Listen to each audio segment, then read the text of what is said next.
Hello and welcome to the James Granstrom Podcast, Super Soul Model Series, where I help people tune and tap into their natural state of well-being.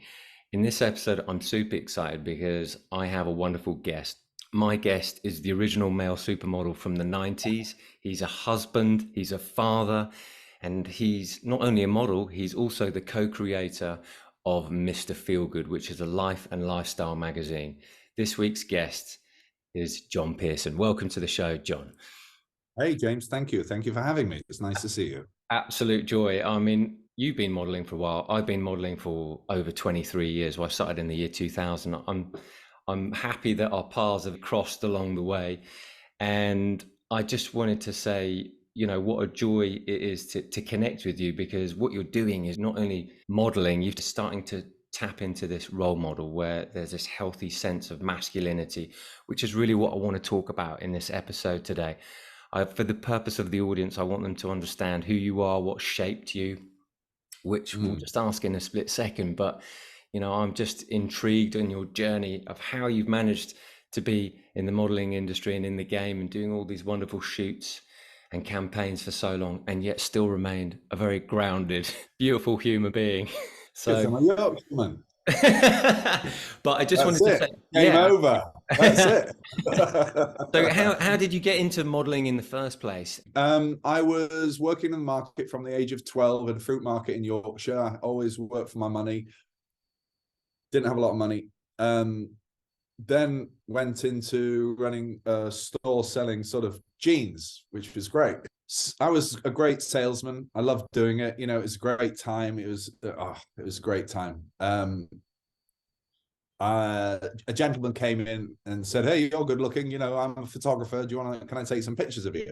I thought, hang on, my first instinct. And then I thought, no, that's okay. So I went with my sister. He took pictures of me.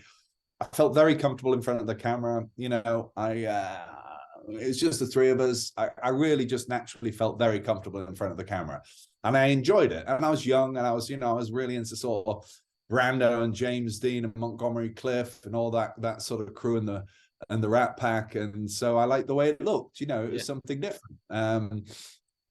From there, my sister sent those pictures to a magazine called Look Now, which was kind of a fanzine teeny bopper magazine.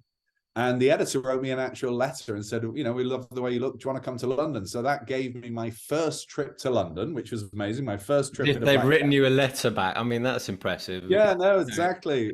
People wouldn't do that these days. Becky Bain, bless her. And I went down to London, took a cab to a studio in Hampstead, went in. I had tape recorders with me, you know, tapes with me. So I kind of put music on. The two beautiful French girls running around. I was like, wow, that's kind of nice. How old were you? I was about 19. Yeah. Okay. Yeah, I had, it was fabulous. I had a great day. I think they paid me 120 quid for the day, which was a lot of money then, because I was making £2.50 in the market a day, and I was making, you know, not much a week at the jeans shop. Went back up. That was great. I was going to move to London anyway to go to drama school. They called me again and said, "Can you do the cover with the big model of the day?" I've got a name, something Lisa Adams, I think she was called. Went down, did it again. Moved to London, really didn't expect to do this. And I went into an agency premiere and met with Carol Wright, Carol Owen, forgive me, who's just been a friend ever since. And within a couple of days, I was booking, you know, and it was fine. It was good. It was bits and bobs. I was still going to go to drama school. I got the application for RADA, but, you know, then suddenly I got a commercial, which I think paid me £25,000. And I thought, my God. Were you still 19 at this time? Is this? Well, I was 20 maybe. Yeah. You know. Yeah. Game-changing money at that time of your life. No, it was a lot of money. Yeah. And then still is. I went to Milan. I went to Japan. Had a bit of cash from Japan, and that gave me bought me a ticket to go to New York. I got to New York November the 4th, 1986. A buddy and I went. Within 2 days, I was on the cover of Self magazine with Uma Thurman. I met Cindy Crawford. It was her first week in New York, and the rest is history. You know, I didn't stop working I've still worked, but you know, there was an intense part of sort of 20 years where I just didn't stop, to the point where I used to take months and months off because it was just too much. But anyway. Sure. That's super exciting and interesting, because you were almost at the time when you know, the culture was shifting, you know, like in 1990, you know, that's when I noticed there was this Sky magazine that was out, that came out, with Yeah. massive in the UK. Did you star in that? Were you in that? Yeah, once. Yeah, I think my friend from Yorkshire, Simon Mills, was part of that. He was one of the editors, the writers there. Yeah. And during that time in 1990, if I'm not mistaken, you were also in the video for George Michael in Free. Yeah. So Freedom. Yeah. Freedom 90. Yeah. what a wonderful thing to be a part of in a cultural shift during that time. So, you know, you've had all this success in modeling, and we in my generation, because I started in 2000, so you'd already been going and being, we'd seen this sort of thing going from, you know, classic male modeling, and obviously the female supermodels of Christy and Cindy and Yeah. Amy and everybody, which are just beautiful, and still to this day I think is absolutely Yeah. a wonderful part. I had the privilege of working with Christy and a few others as well, but Christy, Lucky man. She's an absolute gem and remains so to yeah, this day. yeah, she grew up in Danville in San Francisco, and I grew up in Walnut Creek for a few years, so we had something in connection there. But I'm just, my generation stood on the shoulders of yours, because what happened was, as culture shifted, this heroin chic sort of used to came into the presence of the culture of fashion, which was different, because when I first started, I was just a classical guy, and that was nothing like that. And still to this day. And so you try and find yourself trying to morph into this character, which you're not. And I was like, this isn't for me. And how you've managed to keep a sense of longevity, John, is really fascinating, because for me in that time, is just, I noticed myself like really being self-conscious of like what the industry was doing, and like they were trying to get me to be like this really edgy guy, which I wasn't, you know. Right. Good And for you that you realize that. yeah, it took a little while to go, hey, I'm not this guy. This is not, you don't want to book me because I'm not that guy. But at that time, you still feel as though you're wanting to be part of something. But I realized that my path was really just understanding self, understanding, you know, how I tick, and what makes me who I am. And I think that's the most important part. And I've heard you say previously that you just always had this healthy sense of self, which I believe is this really important part of masculinity, of well-being in general, whether you're male or female, and how you've managed to sort of hold on to that sometimes when life around you is sort of pulling strings. It's a work in progress. You know, I think the people that give out the positive usually come from a background which is anchored in trauma and sadness to some degree. Sure. For me, I was just really excited early on just to get out and see the world and have an adventurous, interesting life. And I really also didn't consciously plan to be a male model or do this. You know, I just, it kind of, because I didn't care that much, it happened for me. I was very free within myself.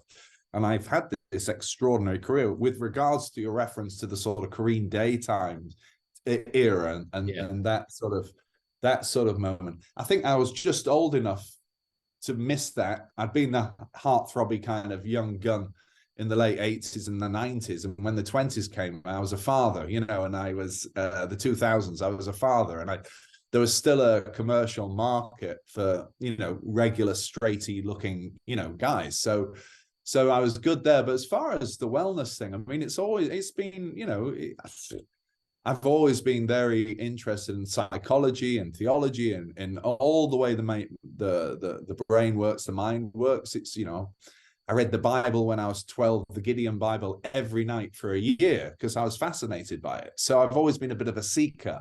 I also, you know, I mean, it is, you know, I mean, Christy and all those girls and Linda, all those girls I kind of grew up with. I was very, you know, they're friends to this day. And they actually, all the girls from the Freedom video, they were so kind, because when I was launching Mr. Feelgood, I asked them, it was the 30th anniversary of us doing this video, and I sort of sheepishly asked them if I could interview them to give us a bit of a launch, and they all came back immediately, and Naomi called me from Paris, and it was just amazing, you know, so they really supported and rallied around me.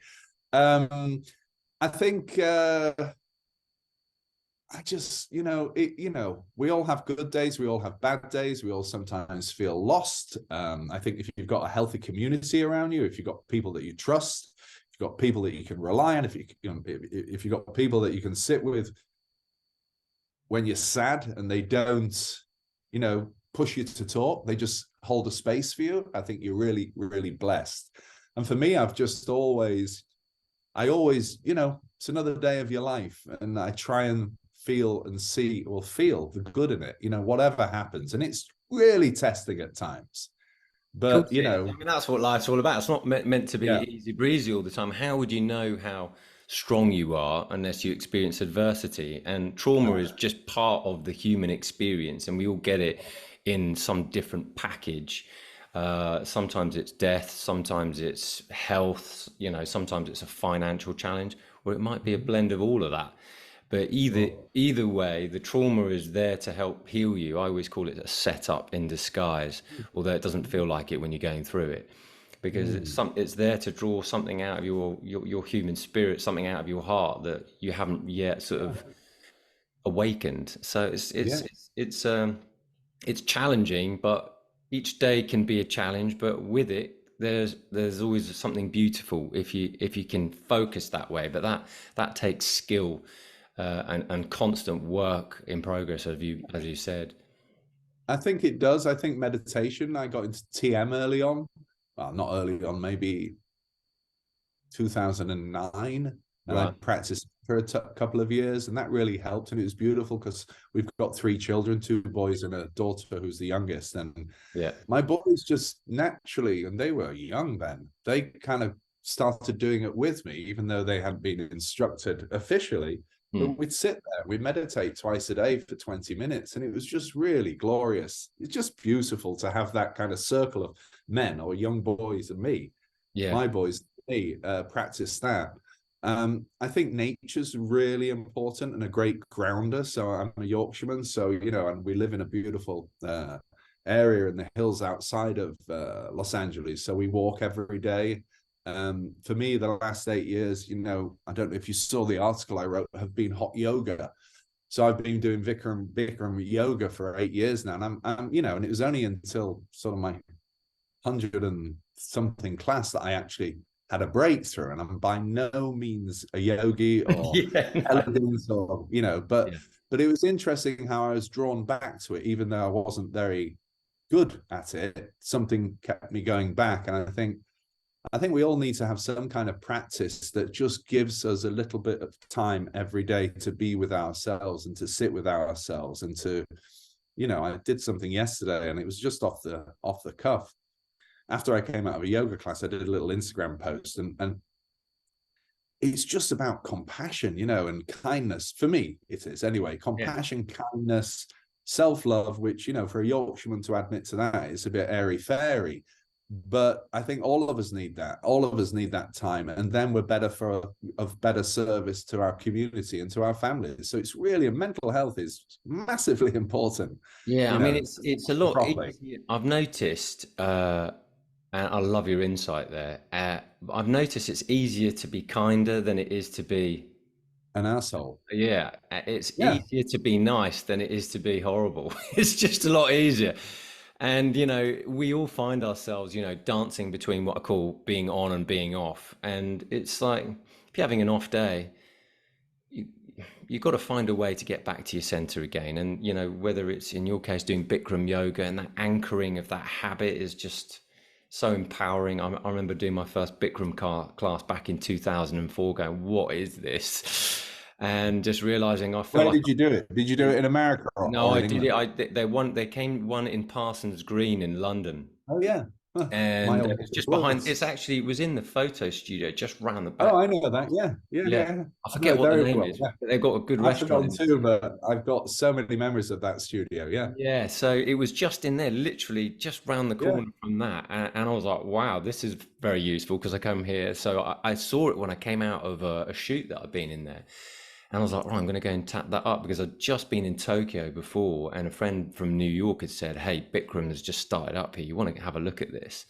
And I said, in London, we may be a bit behind, but, lo and behold, something turned up.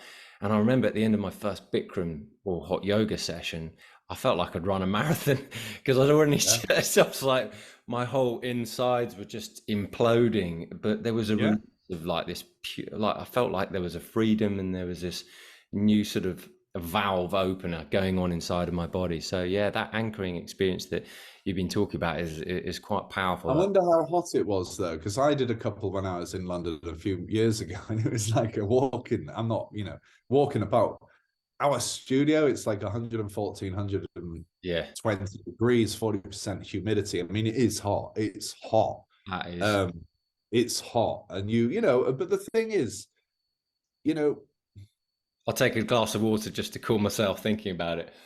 yeah, it's just, the nice thing about it, it's a bit like golf, really. No one gives a toss what you look like. It's not like at the gym. Everyone's just struggling to survive. And I always find that if I think it reflects what my mood is of the day, what I'm concerned with for the day. It's only when I let go of that, and now I'm older, my eyesight is a little bit hazy without my glasses. You can't wear glasses in there, but I kind of like that because I can just about see the form, Yeah, but I can't get into detail. And it's sort of, if I'm in a place of neutrality, if I let go of thoughts, if I just accept where I am right here, right now, I've got then I can suddenly do things that I've struggled, postures that I've struggled with for years. Suddenly, as soon as I'm mindlessness, when I'm not conscious of my concerns for the day, I'm just in the present, and it goes in and out. It's like meditation. It goes in and out, but you don't beat yourself up about it.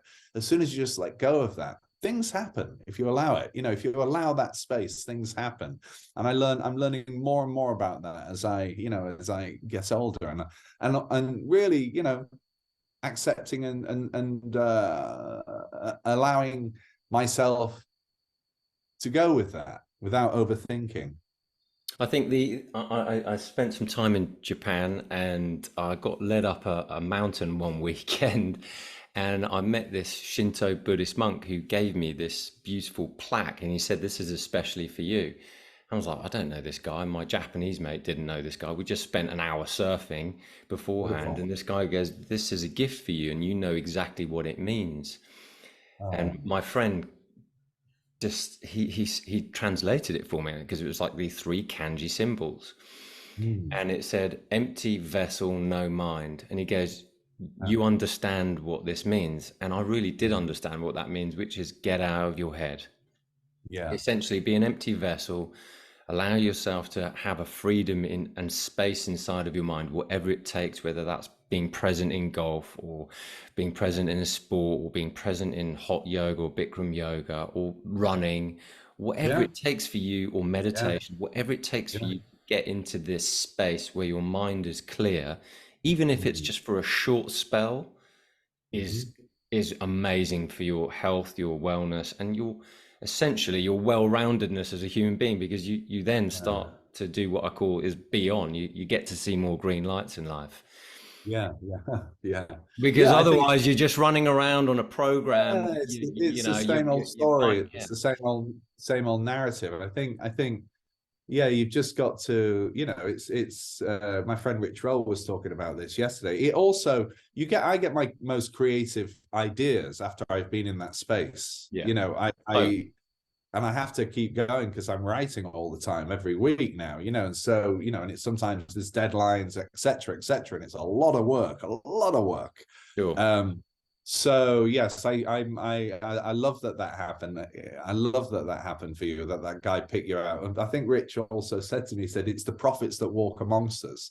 They're not famous, they're not branded, they're not this, that. There's just certain people out there which, they just know what's going on. They're tapped in the kind, and kindness is everything for me.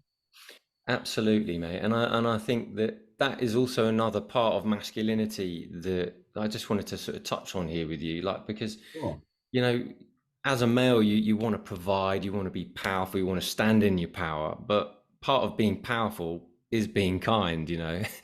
and I notice sometimes to hold your tongue back from saying something that could potentially hurt somebody, or even, berating yourself for not having done something that you wish or you thought you should have done, but Yeah. you just didn't because for one reason or another. you know, we all find ourselves battling ourselves, that we think that we should be better or we should have done something right. But, you know, whether it's yoga or meditation or running or whatever it takes to get to that space, as soon as you get kindness, compassion is right there as well. Yeah. And I love that story, because actually on your Instagram post, if I'm not wrong, it was the car battery guy. Oh, that was today. Yeah, Was that today? Yeah, Right. that was just now.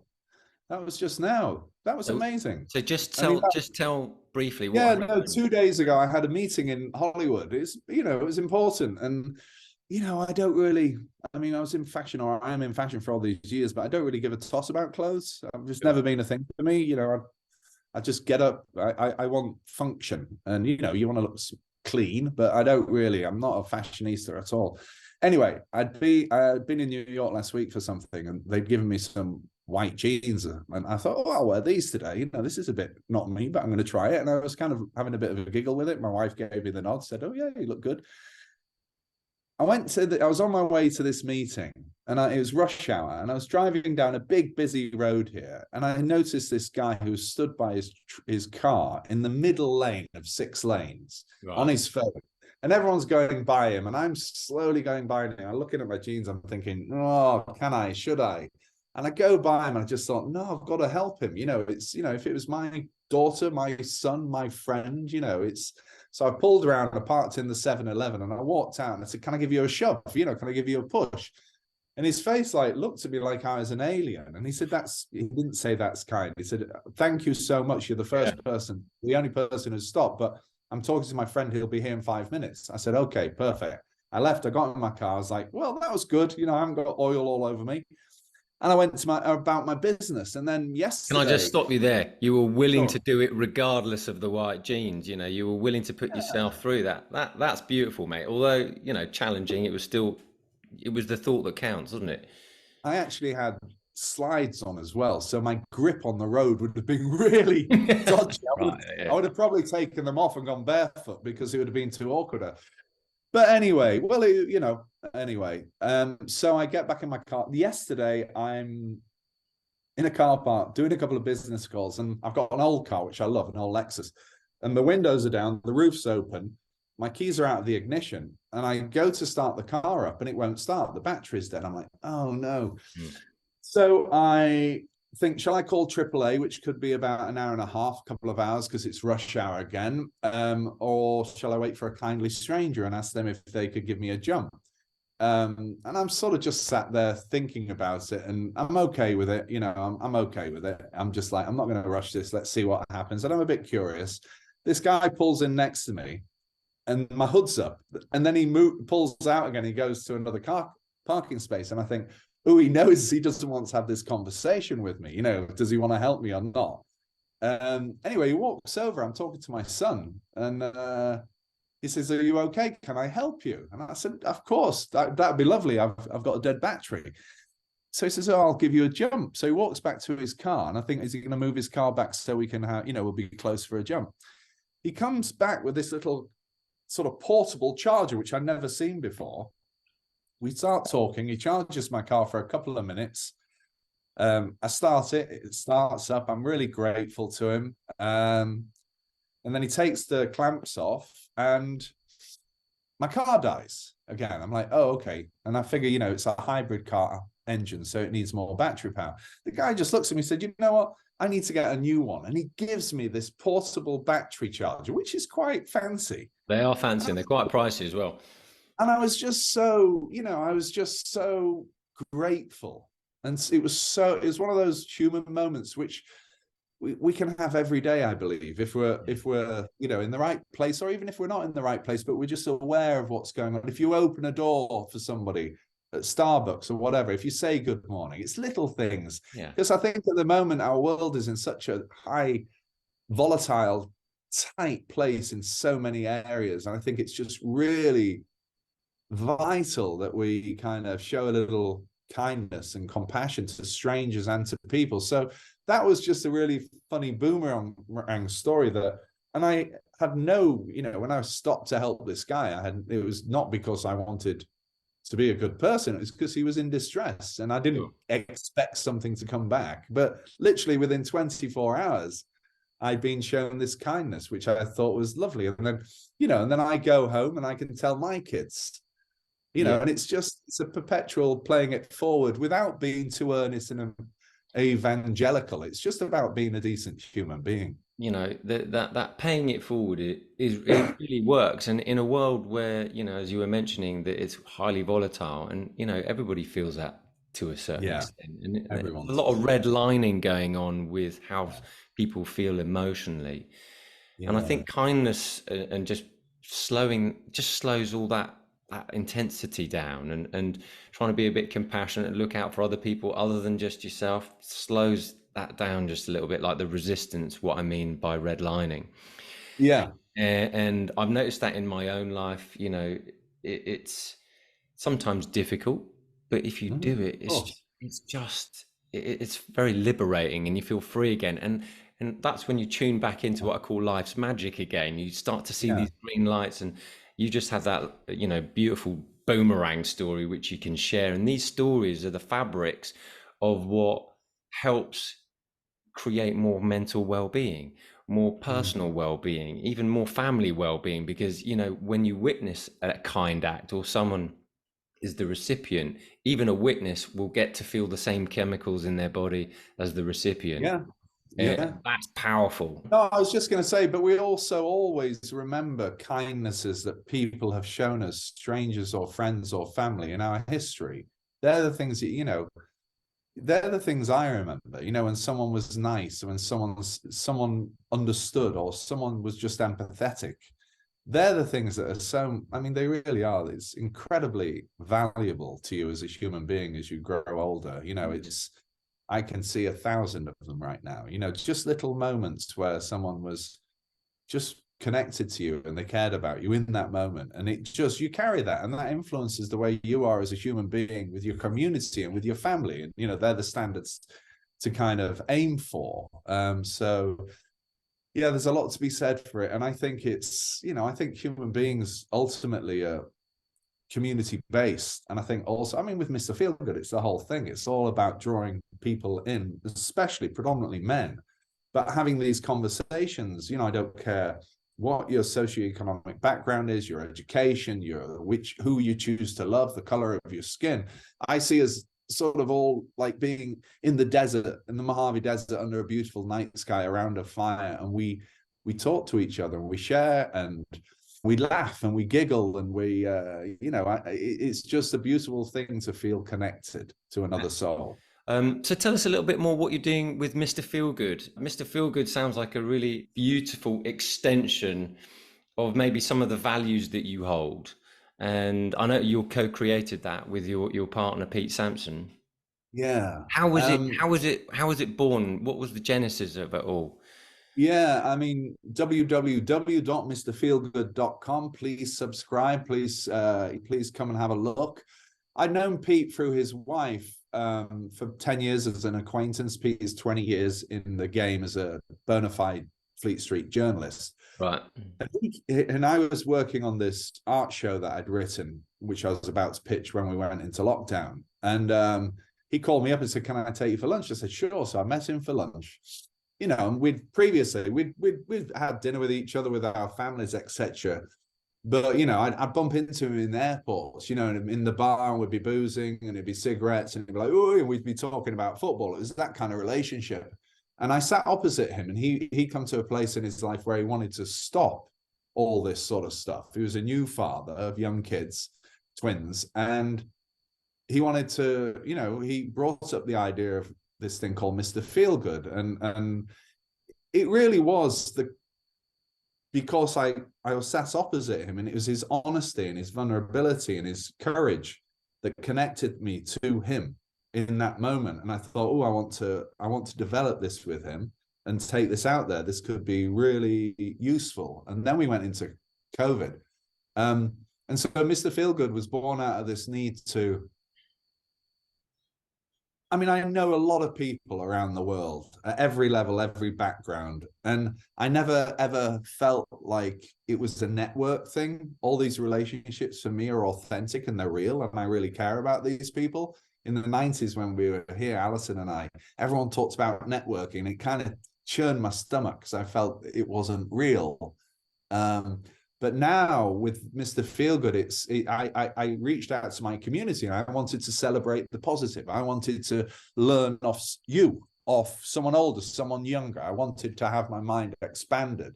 I wanted to really focus on the positive and push back against the toxicity of the political divide, which continues to this day, but also the pandemic and this collective experience we were all sort of experiencing, we were all going through.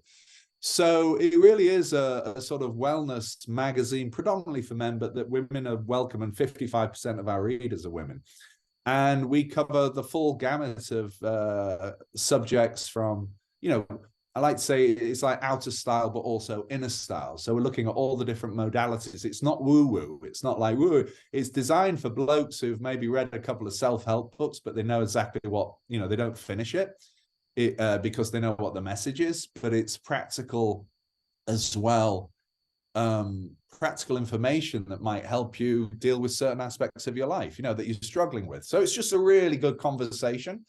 And, you know, I speak to everybody. I speak to professors of business, novelists, very famous people, you know, actors, directors, writers, but also I'm really interested in the everyday man. I mean, very quickly, and I'm concerned about your time, James, but I was having a tough time for various reasons. I went into my local Whole Foods with my eldest son, Cooper, and there was a guy there who was the security guard. He was probably, you know, in his mid to late 60s, Alberto. And he had, you know, he looked buff, you know, but really elegant, but really amazing looking guy. He had a big old gun on his hip, which I wasn't keen on.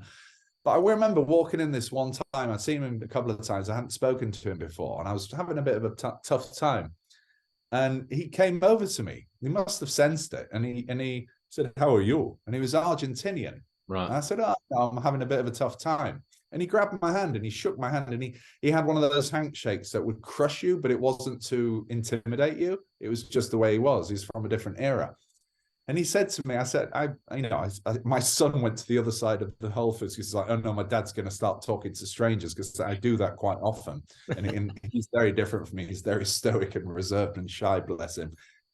He's amazing. And this guy, Alberto said to me, he said, life, there are problems and challenges in life. He said, the clouds come, the clouds go, but you must always remain the mountain.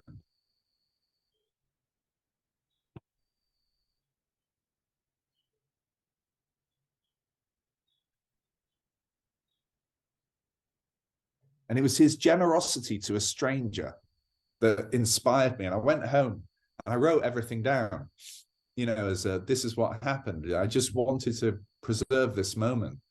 And that was the start of Mr. Feelgood. And Alberto was also, he didn't tell me, he was in Argentina. His father and his grandfather were both meat, you know, farmers, beef farmers.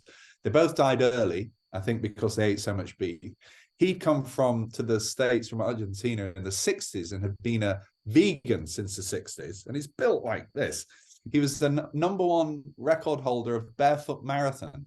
Done 250 and more. And he was the kindest man. And so we launched really with a story about him as well. And then unfortunately, he died about a year and a half ago. It broke everyone's hearts. He was a prophet who walked amongst us. He was a kind man. He was just lovely. And when we did Mr. Feelgood, I printed the article out because he wasn't on the internet or anything. And I took it to him, and he used to wear these cargo army pants, you know, as a security guard. He had about 4 of them rolled up so he could give to people this article about him.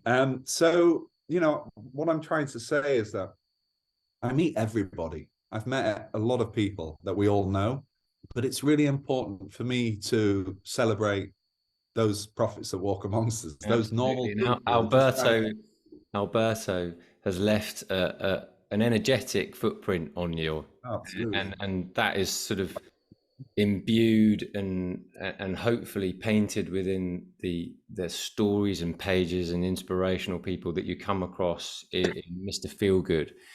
Yeah. And I think that his story lives on through you, and stories are our legacy, and stories of kindness is essentially a wonderful legacy, because I always want to look back on my deathbed when it's time for me to go, however morbid that sounds. I like to think, how would I be remembered? And I always want to say he was a good egg, he was a kind man, and that's a very wholesome way. I just wanted to say, John, it's been absolutely amazing talking to you. Thanks for your generosity. Thanks for I feel like we're just getting started. Thank you for asking me to be here. I hope absolute joy. what we discuss is of value to people. Good luck with everything you do. Please keep playing it forward. Please keep raising the vibe. Please keep leading with love, man. I know it sounds hippie, but that's the only thing I know after 58 years next week on this planet. The only thing I'm sure about is it's all about love.